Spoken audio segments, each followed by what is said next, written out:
हरे कृष्ण कृष्ण कृष्ण हरे हरे हरे राम राम राम हरे हरे हरे कृष्ण कृष्ण कृष्ण हरे हरे हरे राम राम राम हरे हरे हरे कृष्ण कृष्ण कृष्ण हरे हरे हरे राम राम राम हरे हरे हरे कृष्ण कृष्ण कृष्ण हरे हरे हरे राम राम राम हरे हरे हरे कृष्ण कृष्ण कृष्ण हरे हरे हरे राम राम राम हरे हरे हरे कृष्ण कृष्ण कृष्ण हरे हरे हरे राम राम हरे हरे हरे कृष्ण कृष्ण कृष्ण हरे हरे हरे राम राम राम हरे हरे हरे कृष्ण कृष्ण कृष्ण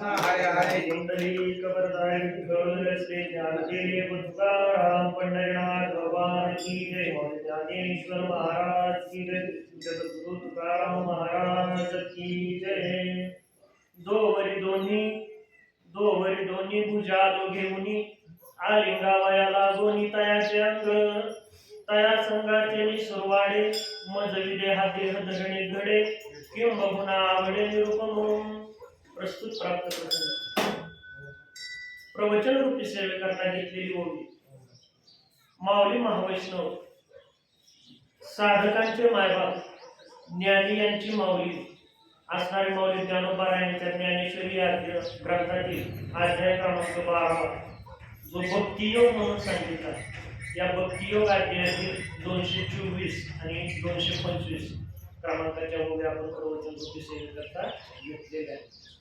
समचरण सर्वजन साधन केला मुदाहरण जगननिहित पाणी मंडन मंडनान तरुण तुलसी माला कंदरम कंजनेत्रम सदय धवलासं विठ्ठलं चिंतयामि श्रीरामचंद्रा करुणा समुद्रा ध्यातो तुझे राजसी योग मुद्रा नेत्रे नये रे तुझ दीन निद्रा देवे शिवा मजा सुभद्रा अलंकापुरी रम्य सिंहासनस्थं पदांभोज तेजस्फुरति प्रदेशं विदेन्द्रादिदेवै सदा स्तूयमानं समाधिस्थमूर्ति भजे ज्ञानदेवं नमो सद्गुरु तुर्या ज्ञानदीपा नमो सद्गुरु सच्चिदानंद रूपा नमो सद्गुरु भक्त कल्याण मूर्ती नमो सद्गुरु भास्करा पूर्ण कीर्ती मजरदई सद्गुरु जेने तारेला हा संसार गुरु मनोनी विशेष अत्याधरून विवेकावरी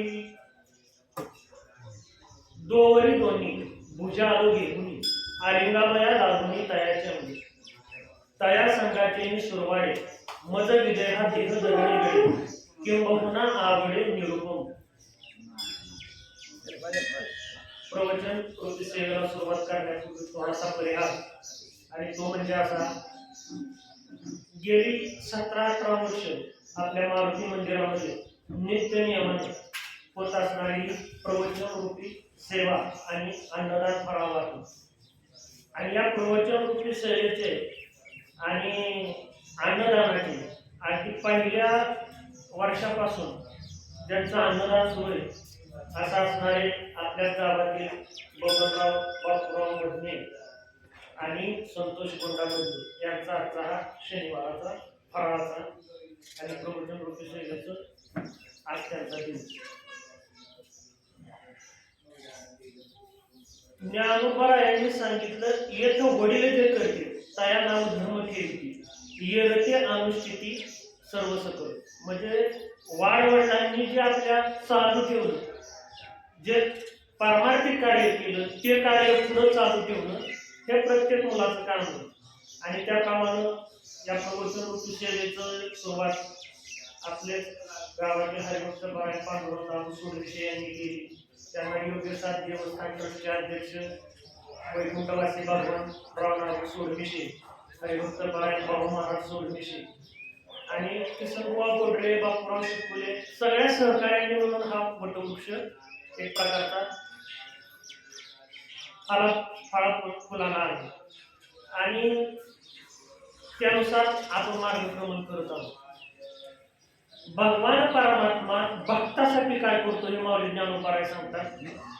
दोवरी दोन्ही भुजा आरोग्य गुणी आलिंगामाया लागुनी तयाच्या दोन हात असताना भगवान परमात्मा सांगतो, मला ज्यावेळी भक्ताला भेट द्यायची त्यावेळी मी चतुर्भुज होतो. ते दोन हात मला कमी पडतात आलिंगन द्यायला भक्ताला, म्हणून मी चतुर्भुज होतो. एवढं प्रेम भगवान भक्तावर करतो. किती भक्तावर प्रेम करतो या ठिकाणी सांगितलं. जर भाव भक्ताचा जर शुद्ध असेल तर देव त्याला द्यायला काहीच कमी पडत नाही. भावेन देव कल्या नरेंद्र धनेन कांता कपुटेन शत्रू सत्येन मित्र कृपयाच पुत्र ज्ञानेन मोक्ष वशमाने. एक सुभाषित आहे, लक्ष देऊन ऐका.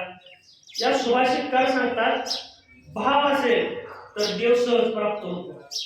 भाव म्हणजे सक्का भाव, माणूस भाव नाही, अंतःकरणातला शुद्ध भाव. ज्याच्या अंतःकरणात भगवंताविषयी शुद्ध भाव आहे त्याला देवाची सहज प्राप्ती होते. कलया नरेंद्र, अंगात एखादी कला असेल तर राजा खुश होतो. धनेन कांता, बायकोला जर खुश करायचं असेल तर धन पाहिजे माणसाला, बरोबर आहे का? तुमचा अनुभव काय सांगा? पत्नी कधी खुश होते? ज्याच्याकडे पैसा भरपूर आहे त्याची पत्नी खुश होते. धनेन कांता कपटेन शत्रू, शत्रूला जर वश करायचा असेल तर कपट निश्चित करावी लागते. राम म्हणून चालत नाही, तिथं कृष्णच व्हावं लागतं. कृष्णनीतीचाच उपयोग करावा लागतो. तसं भाव, अंतःकरणातला भाव खूप महत्वाचा आहे. भावबळे आकळे हिरवींना कळे करतळी आवळे तायचा आहे. माऊली ज्ञानोबा हरिपाठात सांगतात, अंतःकरणात जर भाव असेल शुद्ध तर भगवान परमात्मा कसा दिसतो? तळ हातावर ठेवलेल्या आवळ्याप्रमाणे स्पष्ट दिसतो. पण भाव अंतःकरणातला खूप महत्वाचा आहे. त्याच्यासाठी दुसरं काही द्यावं लागत नाही, फक्त अंतःकरणातला शुद्ध भाव महत्वाचा आहे. आणि हा शुद्ध भाव जर कशाने येत असेल तर तो सुद्धा भगवंताच्या नामस्मरणाने येतो. त्यासाठी तुम्हाला एक लहानसा अंतःकरणातला शुद्ध भाव कळावा यासाठी एक लहानसा दृष्टांत सांगतो. आधी 10 ते 12 वर्षाची मुलगी, माळ्याची मुलगी, माळ्याची, आणि त्या माळ्याचा संस्कार असं त्या मुलीवर आहे. तिनं जर विचारलं ना, बाबा आपल्या गावातून दिंडी जाते पंढरपूरला, तुम्ही कधीच दिंडीला जात नाही, तुम्ही देवाचं नाव घेत नाही, तुम्ही काहीच करत नाही, पण तुम्ही तर सतत म्हणता की आपण कर्मयोगी असलं पाहिजे, आपण कर्म करत राहिलं पाहिजे. बाह्यांगाने जरी तुम्ही परमार्थ करत असताना दिसत नाही तरी तुम्ही सतत देवाच्या नामस्मरणात चिंतनात राहता. ही गोष्ट खरी जरी असली तरी तुम्ही पंढरपूरला का जात नाही? लहानशा मुलीचा प्रश्न येतो का, 10 वर्षाच्या मुलीचा. त्यावेळी तो माळी, सावता माळी सांगतात, अगं आपली कर्मच अशी असावी की देवाला आपल्यापर्यंत यावं. लक्ष देऊन ऐका, आपली कर्म अशी असावी की देवाला आपल्याकडे यावं, आपण देवाकडे जायची गरज नाही. कोण सांगताय? सावता माळी. दिंडी निघाली होती पंढरपूरला, सावता माळ्याच्या शेजारून निघाली होती.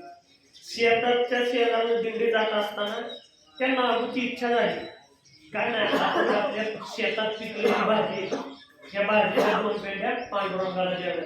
कारण बाबांनी सांगितलेलं असतं नागूला, काय नाही नागू हा माळाच पांडुरंगाचा, आपण फक्त त्याचे कामगार आहोत.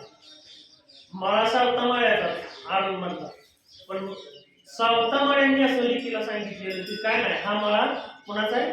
पांडुरंगाचा. त्याला निष्काम कर्मयोग म्हणायचं. माऊली ज्ञानोबा यांनी ज्ञानेश्वरीमध्ये सांगितले, याला निष्काम कर्मयोग. कोणत्याही फळाची अपेक्षा न धरता केलेलं कर्म म्हणजे निष्काम कर्मयोग. कर्मण्यवाधिकारस्य मा फलेषु कदाचन. कर्म करत राहा, फळाची अपेक्षा धरू नको. नागूने सांगितलं ठीक आहे, हा माळा त्यांचा आहे म्हणल्यावर मालकाला काहीतरी आपण भेटवस्तू दिली पाहिजे ना. मग तिनं भाजीच्या 2 पेंड्या घेतल्या, त्या दिंडीतल्या वारकऱ्यांच्या जवळ गेली. आता दिंडीतले वारकरी होते ना, ते कर्मठ होते. गावातल्या सावकाराची एक पत्नी दिंडी चालत होती. दिंडी चालत थोडेसे कर्मठ असतात, म्हणजे त्या काळातले, आताच्या नाही ना, ताट्या हसायला लागल्या. दिंडी चालक कर्मठ होते. त्यांनी सांगितलं, तुझ्या या भाजीच्या पेंड्या पांडुरंगाला कशा द्यायच्या? पांडुरंगाला आम्ही प्रसाद देतो, पेढे देतो, पेढ्याचा नैवेद्य आम्ही दाखवतो, जेवणाचं ताट ते नैवेद्य म्हणून दाखवतो. तुझ्या बहिणीच्या पेढे देवाकडे कशा द्यायचे? आणि म्हणजे तू मायाची मुलगी, तुम्ही देव मानत नाही, कधी पंढरपूरला येत नाही, तुमचा प्रसाद आम्ही कसा देवाला द्यायचा?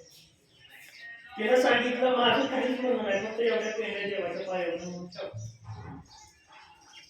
त्यांनी त्या पेढ्या घेतल्या आणि जमिनीवर टाकल्या, कसा दिंडी चालकाच्या तोडून टाकली, पण तिचा प्रसाद मात्र देवापर्यंत गेला.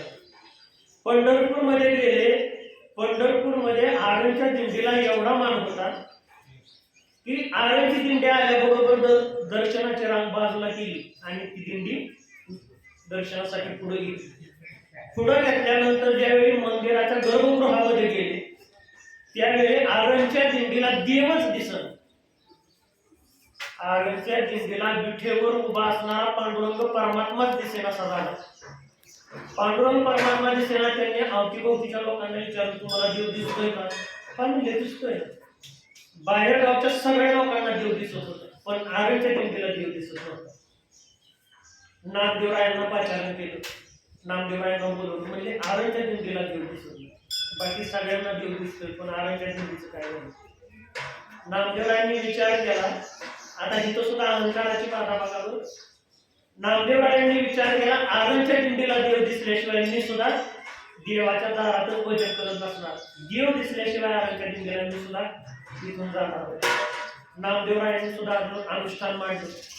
3 दिवस नामदेवराय सतत भजन करत होते पांडुरंगाच्या समोर, तरी सुद्धा आळंदच्या दिंडीला देव दिसेन असा झाला. नंतर माऊली ज्ञानोबारायांनी विचारलं, नामदेवराया कशासाठी अनुष्ठान मांडलं? त्यावेळी त्यांनी सांगितलं, देव दिसत नाही, यांना देव दिसत नाही हे विशेष नाही, पण मी अनुष्ठान मांडले, यांना देव दिसावा तरी सुद्धा दिसत नाही. माऊली ज्ञानोबारायांनी सांगितलं, नामदेवराय तुम्ही सुद्धा अहंकाराने देवाकडे पाहता, देवाकडे पाहायचं असेल तर निष्काम कर्मयोग असावा लागतो. माऊली ज्ञानोबारायांनी विचारलं, तुमच्याकडून काय चूक झाली का? त्यावेळी आळंदच्या दिंडीतल्या लोकांनी सांगितलं, आमच्या गावातील माळे जो देवाला मानतच नाही, म्हणतो मी विठ्ठलाचा भक्त नामस्मरण करतो, पण देवाला कधी येतच नाही. आणि त्या सावता माळ्याच्या मुलीनं नागून देवाला दिलेल्या भाजीच्या 2 पेंड्या आम्ही आणल्या नाही, एवढी एक गोष्ट घडली. मग त्या लोकांनी सांगितलं, तुम्ही सावता महाराजांना शरण जा, त्यांना शरण गेल्याशिवाय तुम्हाला देव दिसणार नाही. बाहुबळी आकळे येरवी ना कळे, करतळी आवळे ताई सांगायचे. अंतःकरणाचा शुद्ध भाव ज्यावेळी ते सावता माळ्यांना शरण गेले तेव्हा त्यांना पांडुरंगाची मूर्ती दिसायला. कशाची भक्ती मार्गात दुसरं काहीच गरजेचं नाही. मी तर म्हणतो भक्ती मार्गात फक्त शुद्ध भाव असला ना, बाकी तुमची धन संपत्ती काही बघत नाही, आणि जाती कुळाचा सुद्धा याला विचार लागत नाही. आपण भक्त नामावलीमध्ये अभंग वाचतो, तो अभंग आपल्या सगळ्यांचा पाठ आहे. अभंग काय, गुचडीचे काही नेणे भगवंत तिष्ठे भाव भक्त देखून या, दाशी पुत्र कन्या विदुराच्या बक्षी, दैत्या घरी रक्षी प्रल्हादाचे. दाशी पुत्र होतात विदुर, व्यासांचा मुलगा, पण दाशी पुत्र होता. पंडू राजा आणि धृतराष्ट्र यांचा सावत्र भाऊ होता विदुर. पण देवाची श्रद्धा एवढी, देवावर भक्ती एवढी, सतत भगवंताच्या नामस्मरणात राहायचा. आणि देव सुद्धा ज्यावेळी शिष्टाई करण्यासाठी, ज्यावेळी दुर्योधनाकडे गेले आणि शिष्टाई करण्यासाठी दुर्योधनाला सांगितलं, पांडवांचं राज्य आहे ते पांडवांचं राज्य पांडवांना परत कर. दुर्योधनाने सांगितलं, हे राज्य माझं आहे, मी नाही देऊ शकत. मग म्हटले 5 गावं तरी कमीत कमी दे. दुर्योधन म्हणला, मला सुईच्या टोकावर मारेल एवढी जमीन सुद्धा त्यांना द्यायची.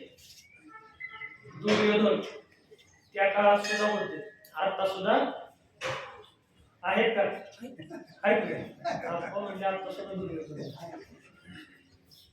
जे माझं ते माझं, जे भावाचं ते सुद्धा माझं, जो म्हणतो त्याला म्हणायचं दुर्योधन. आणि जे माझं तेही भावाचं, जे भावाचं तेही भावाचं, त्याला म्हणायचं राम. राम कमी, दुर्योधनाची संख्या जास्त. त्या विदुर काकांची एवढी भक्ती होती, इतकी भक्ती होती, विदुर काका सतत भगवंताचं नामस्मरण करायचं. विदुर काकांची पत्नी काकी त्या सुद्धा सतत भगवंताचं नामस्मरण करायचं. ज्यावेळी भगवान परमात्मा शिष्टाई करण्यासाठी तिथं गेले, दुर्योधनानं सांगितलं सुईच्या टोकावर मारेल एवढी सुद्धा विजय मी तुम्हाला देऊ शकतो पांडव. कृष्णानं सांगितलं दुर्योधना आती सर्वत्र वर्ज येते, तो आती करतोय आणि आता तुला त्रास होईल. युद्ध ठरलं. दुर्योधनानं सांगितलं देवा युद्ध आटळे, पण आजची रात्र तुम्ही शिष्टाई करण्यासाठी आलाय आमच्या घरी राहा. दुर्योधन म्हणतो आजची रात्र आमच्या घरी मुक्का मला राहा, पाची पकवानाचं जेवण केलेलं त्याचा प्रसाद घ्या आणि आजच्या दिवस आम्हाला. का दुर्योधन म्हणत होता? दुर्योधनाला आशा होती यादव सैन्य आपल्या बाजूने आलं. पार्टीच पडली होती ना पांडवाची. यादव सैन्य जर आपल्या बाजूने आलं तर कदाचित आपला विजय होऊ शकतो. म्हणून दुर्योधन कृष्णाच्या विनंती करू लागला की आजची रात्री इथं मुक्कामाला राहा. त्यावेळी भगवान श्रीकृष्ण सांगतात जेवण कुणाच्या घरी करावं, अन्नदान कुणाचं खावं, अन्न कुणाचं खावं, याच्यासाठी काही नियम त्यावेळी भगवान श्रीकृष्ण दुर्योधनाला सांगतात. अन्न म्हणजे काय? आपण सहज म्हणून जातो पंक्तीच्या आधी ब्रह्मार्पण ब्रह्महरी ब्रह्माग्न ब्रह्मणाहुतम ब्रह्मेव तेन गंतव्य ब्रह्मकर्म समाधी. हे ब्रह्मकर्म आहे. अन्न खाणं हे सुद्धा ब्रह्मकर्म आहे. आपल्या अंतःकरणात तैसा हृदयामध्ये विरामो असता सर्व सुखाचा आराम का भ्रांतीसी काम विषयावर. आपल्या अंतःकरणात भगवान परमात्मा, त्याला आपण काय द्यायचं ते सुद्धा आपल्या हातात आहे. आता 2 दिवसानंतर काय आहे? कुठला सण आहे? होळीच्या नंतर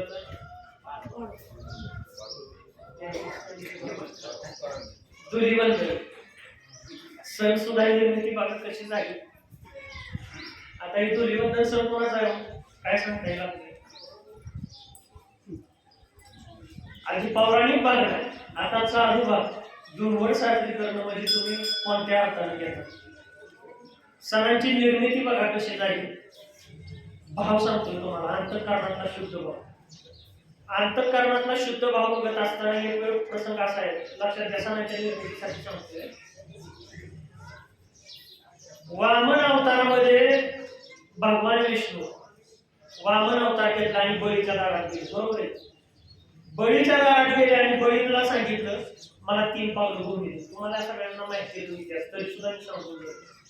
3 पावलं भूमी मागितली भगवान विष्णूला. भगवान विष्णूंनी वामन अवतार घेऊन बळीराजाला, कारण बळीराजा असा यज्ञ करत होता, तो जर यज्ञ सफल झाला असता तर तो देवांना कधीच आवडला नसता. म्हणून बळीच्या दारात याचेच म्हणून भगवान विष्णू गेले, वामन अवतार घेतला आणि त्यांनी मागितलं 3 पावलं भूमी द्या. 3 पावलं भूमी घेत असताना बळीराजा हसला. बळीराजा म्हणला ही पुरुषा काम नाही. 3 पावलं भूमी मागून किती काय त्यात होणार. तरी सुद्धा त्यांना सोडलं. ते संकल्प सोडला. शुक्राचार्य त्या संकल्प सोडण्याचं जे पाणी असतं त्या झाडीत शुक्राचार्य बसले. शुक्राचार्यांनी ओळखलं होतं की हा भगवान विष्णू आहे, वामन अवतार घेतलेला भगवान विष्णू आहे, म्हणून झाडीच्या तोंडाला बसले. मग भगवान विष्णूंनी दर्भ घेतला, गवताची काडी, ती झाडीच्या तोंडात ती काडी टाकली. त्याच्यामुळे शुक्राचार्यांना डोळा फुटला. तेव्हापासून चांगल्या कामात जो कोणी आढावा येतो त्याला झाडीतला शुक्राचार्य म्हणतात. तुम्हाला माहिती नसेल तर सांगतो. कोणाला? प्रत्येक चांगल्या कार्यात जो आढावा येतो त्याला म्हणायचं झाडीतला शुक्राचार्य.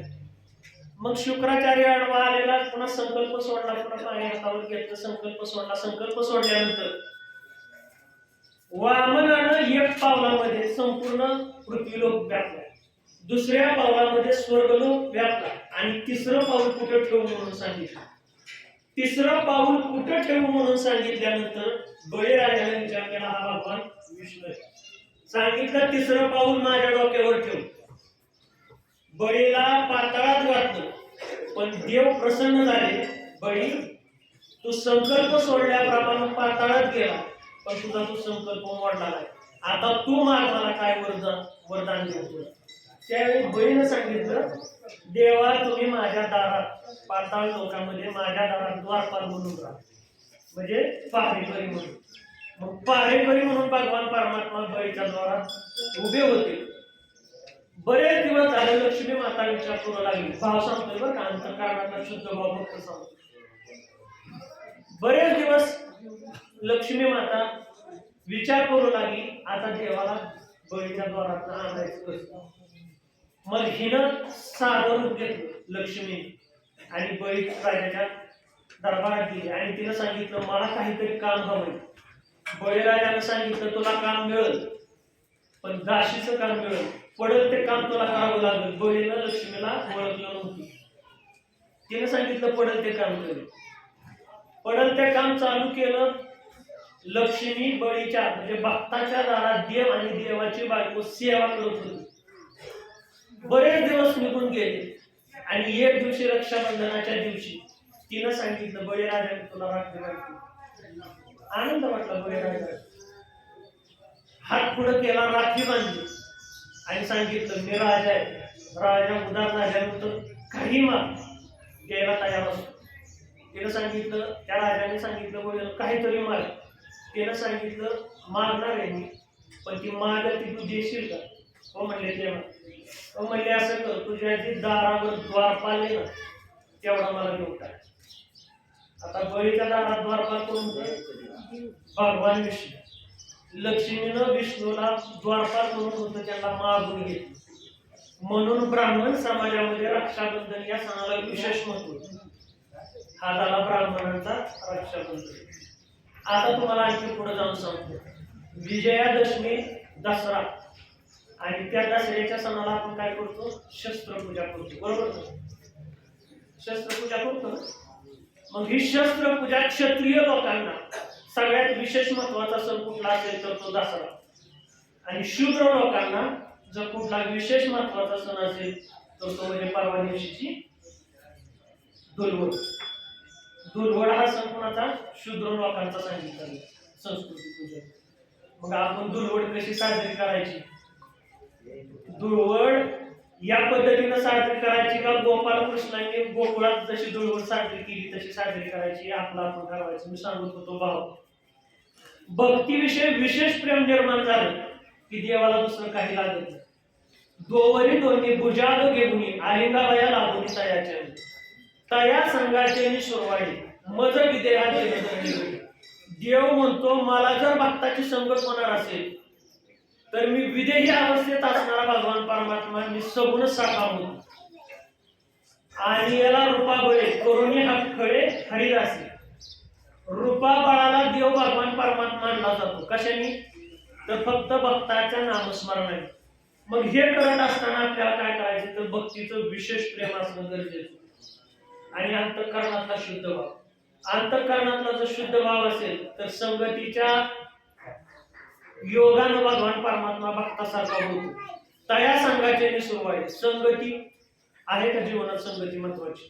तुम्हाला काय वाटतं जीवनात संगती इतकी महत्वाची, इतकी महत्वाची.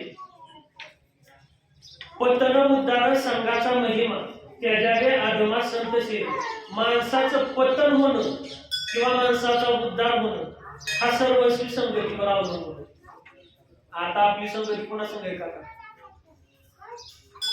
आपली संगती कोणा संग आहे, कोणा संग आहे ती नंतर बाब. पण आपली जास्त संगती मोबाईल बरोबर आहे. बरोबर आहे सर, बरोबर. अगदी जास्त संगती आपली कशा बरोबर आहे तर मोबाईल. आता हे प्रमाण मोबाईलला सुद्धा लागू कसं पडतं तुम्हाला सांगतो. माणसाचं पतन होणं किंवा माणसाचा उद्धार होणं ते सुद्धा मोबाईलवर अवलंबून झालेलं. मोबाईलवर काय पाहायचं हे आपण ठरवायचं. आणि मोबाईल सुद्धा किती हुशार आहे बघा. एखादी गोष्ट जर आपण वारंवार बघत असलो तर त्याच पद्धतीचा व्हिडिओ आपल्या समोर येत जातात.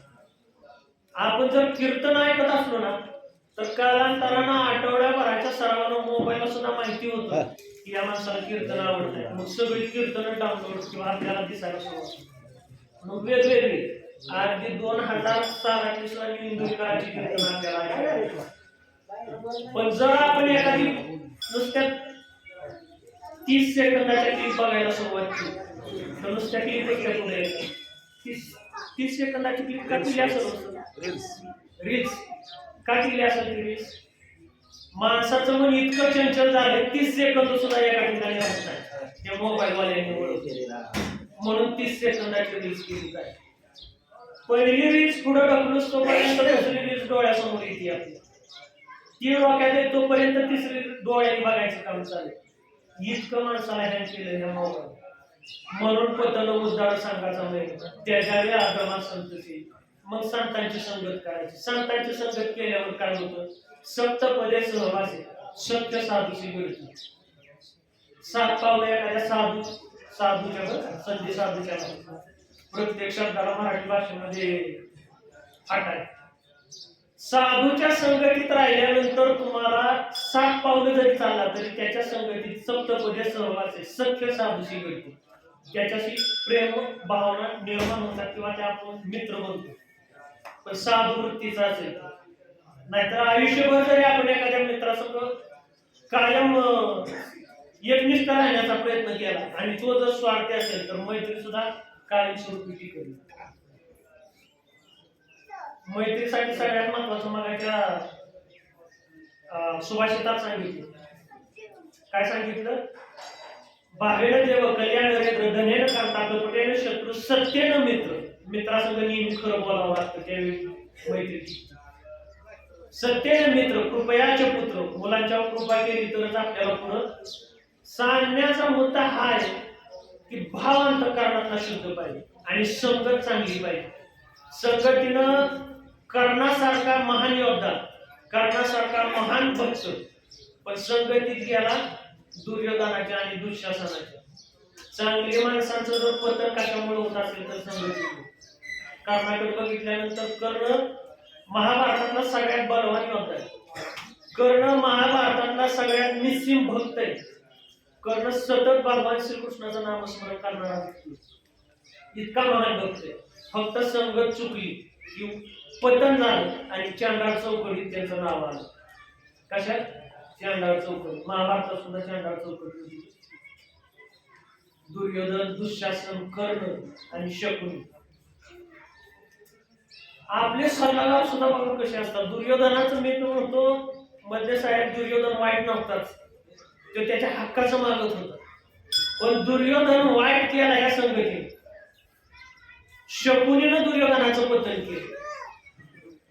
शकुनीनं दुर्योधनाचं पतन केलं. मामा त्यावेळी तो कंस मामा होता, किंवा शकुनी सुद्धा मामाच होता. का एवढं दुर्योधनावर त्याची वक्र दृष्टी होती? त्याच्यासाठी एक पूर्वीचा इतिहास आहे तो सांगत जातो. हा गंधार देशचा राजा शकुनी म्हणजे दुर्योधनाचा मामा. दुर्योधन ज्यावेळी तारुण्य अवस्थेमध्ये होता त्यावेळी एक वेळ भीमाला ते सतत चिडवायचे, तू जाड आहेस, तू जाड आहेस, तू जाड आहेस. त्यावेळी भगवान श्रीकृष्णाने एका बारीक नाजूक गोष्ट सांगितली होती भीमाला. म्हणजे त्यानं तुला चिडवायला सुरुवात केली की तू त्याला दुर्योधनाला म्हणायचं गाढवाचा आहेस, गाढवाच्या मुला असं म्हणून चिडवायचं. दुर्योधनाला काय चिडवायचं? गाढवाच्या मुलाला. मग भीमाने विचारलं असं का? नाही म्हणजे तो इतिहास तुम्हाला विचारू नको, फक्त चिडवायचं तू गाढवाच्या मुलाला. मग त्यावेळी दुर्योधनाला भीमाने चिडवलं गाढवाच्या मुलाला खेळताना. दुर्योधनाला राग आला. त्याने ह्या गोष्टीच्या तळापर्यंत जाण्याचा विचार केला. त्यानं आईला विचारलं मला गाढवाच्या मुला असं का म्हटलं? आईने सांगितलं ही गोष्ट मी तुला सांगितलं तुझ्या आजोळी जाऊन विचार. आजोळाला दुर्योधन गेला, एकटा गेलाच नाही, सैन्य घेऊनच दुर्योधन आजोळाला गेला.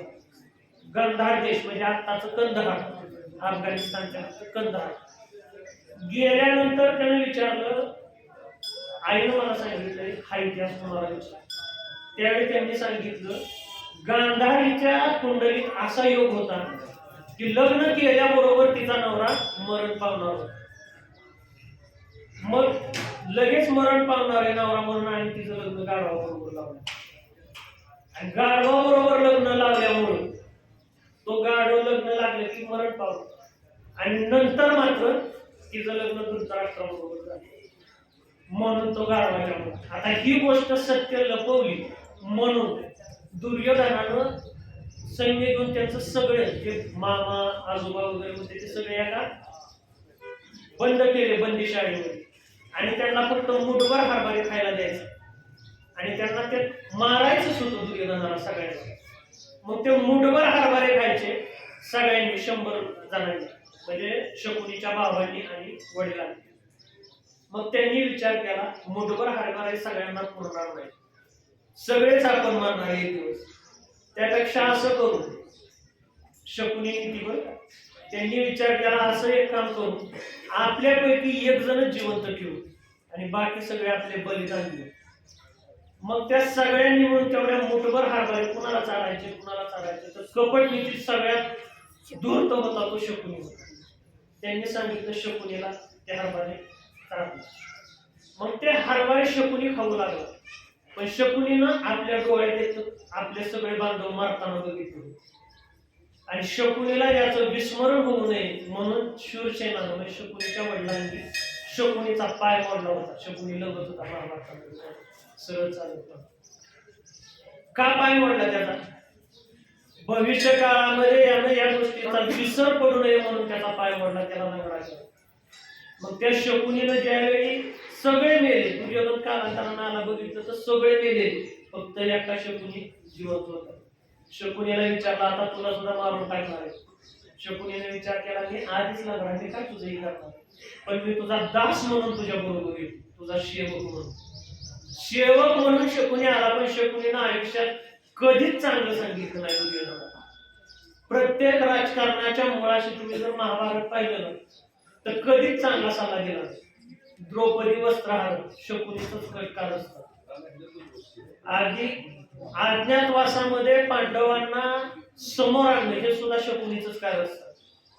कर्णाला आपल्या बाजूला घेऊन पांडवांशी युद्ध करत असताना दुर्योधनाला आधार देण्यासाठी करणारी सगळी कटकार असताना ही शकुनीने केली. आणि मरताना ज्यावेळी नकुलानं तलवार शकुनीच्या पोटात खुपसली ना त्यावेळी शकुनीनं सांगितलं मला हेच करायचं होतं. दुर्योधनच एकटा राहिला, आता बाकी सगळी कौरव सेना गेली. माझ्या जगण्याचा हेतू हा होता. म्हणजे संघटित गेल्यामुळे दुर्योधनाचं वाटलं झालं. म्हणून जगद्गुरु तुकोबारा सांगतात पतन आणि उद्धार हा संघटितचा मार्ग. म्हणून त्याच्या आधमात जी वाईट विचाराची लोक आहेत त्यांची तुम्ही संघटित करू नका. आपल्याला वारंवार होणारी हानी कुणाच्या संगतीनं ही कळल्यावर तरी माणसानं संगती बदलावी का नाही बदलावी? बदलली पाहिजे. आणि ती जर बदलायला येत नसेल तर शेवटी माणूस पतन निश्चितच ठरलेलं. मग भाव सांगितला या ठिकाणी की बाबा दोन्ही भुजाल घेऊन आरिंगावया लागून तयाच्या तया संघाचे सुरवाडे मज विदे हा धीर धरणेकडे किंबहुना आवडे निरूपण. याच्यापेक्षा मला दुसरी कुठली आवड? देव सांगतात त्याच्या संगतीसाठी भक्तांच्या संगतीसाठी मी काय करतो परितयापाशी पांडवा मी हरपला दिवसावा जेत नाम घोष बरवा करते माझा नाम घोष जिथं जिथं चाललाय तिथं तिथं मी या प्रत्येक ठिकाणी उभा आहे. कृष्ण विष्णू हरी गोविंद या नामाचे निखळ प्रबंध जे माझ्या आत्मचर्या विशद उदंड करतात, जे माझं नामस्मरण करतात त्यांच्याजवळ मी मागे पुढे उभा राहे सांभाळित आधी आघात निवारा. फक्त आपला त्याच्यावर विश्वास पाहिजे. आयुष्यात प्रत्येकाच्या जीवनामध्ये असे प्रसंग येतात की त्या प्रसंगातून सोडवण्यासाठी आपल्याला देव आला याची अनुभूती येते. फक्त आपलं तिकडं लक्ष पाहिजे. मग जेव्हा मागे उभा असतो आणि पुढेही उभा असतो आपल्याला मागे पुढे उभा राहे सांभाळित आधी आघात निवारा किंवा योगक्षेम त्याचा जाणे जडबारी वाट राही करी धरून. देव आपल्याला नुसता योगक्षेमच चालवतो असं नाही, आपल्या हाताला धरून योग्य मार्गाला नेतो. फक्त आपलं मन आपल्या बुद्धीच्या आवाक्यात पाहिजे. आपलं जर मन स्वैर झालं तर तुमचा रथ कुठं एखाद्या खड्ड्यात पडेल आणि चक्काचूर होईल हे सांगता येईल. म्हणून संतांची संगत महत्वाची. म्हणून माऊली ज्ञानोबा सांगतात तया संघाचे सुरवाडे मज विदे हा धीर धरणेकडे किंबहुना आवडे निरूपण. त्याच्या संगतीचीच मला इतकी आवड असते भक्तांची. देव जर कशाचा भुकेला असेल तर भक्ताच्या फक्त प्रेमात.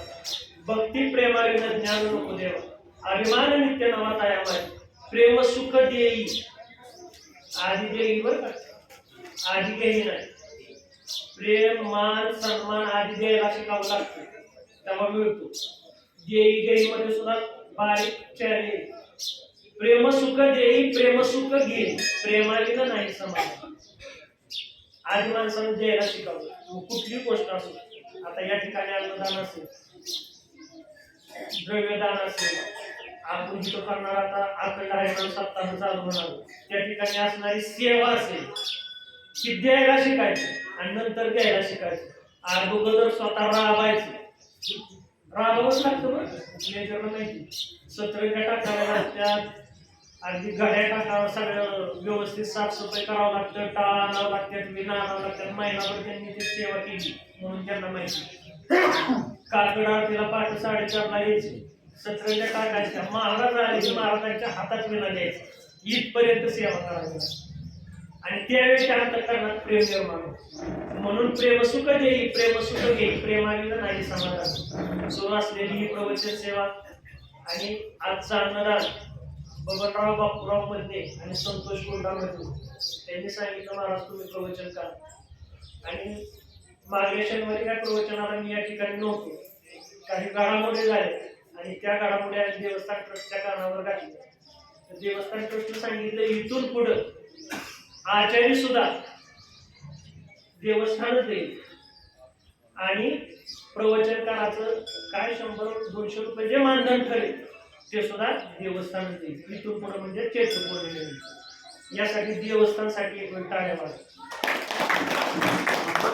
मागल्या काही काळात गॅसचं सुद्धा पैसे आपण घेत होतो, पण देवस्थानं 2 वर्ष झालं गॅस स्वयंपाकासाठी लागणारा गॅस उपलब्ध करून दिला. आणि आता देवस्थानं पुन्हा कबूल केले की बाबा अन्नदानासाठी लागणारा आचार्य, शनिवारच्या फराळासाठी लागणारा आचार्य आणि प्रवचनकाराचं. आता फक्त ज्याला अन्नदान करायचंय त्याने चैत्र पौर्णिमेनंतर नुसती शाबू शेंगदाणं खिचडीचं साहित्य द्यायचं.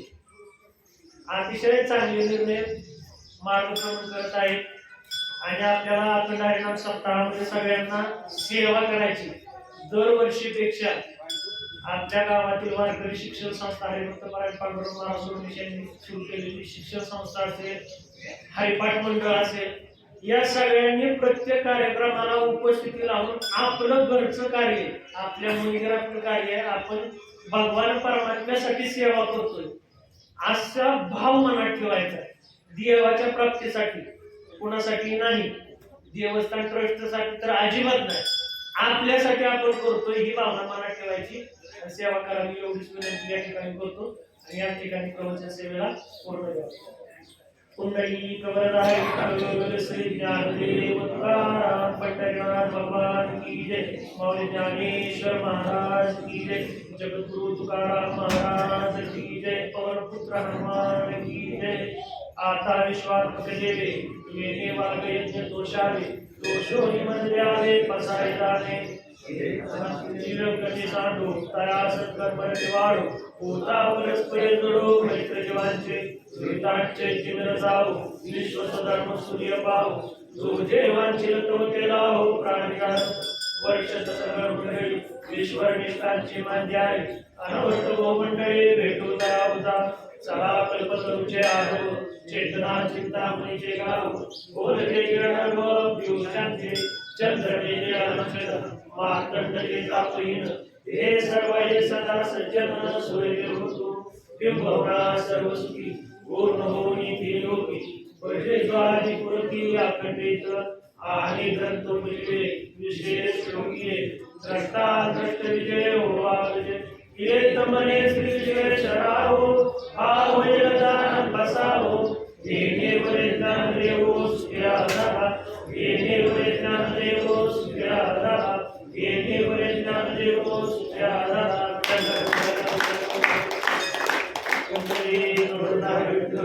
श्री ज्ञानदेव तुकाराम पंढरीनाथ भगवान की जय, मौली ज्ञानेश्वर महाराज की जय, जगद्गुरु तुकाराम महाराज की जय.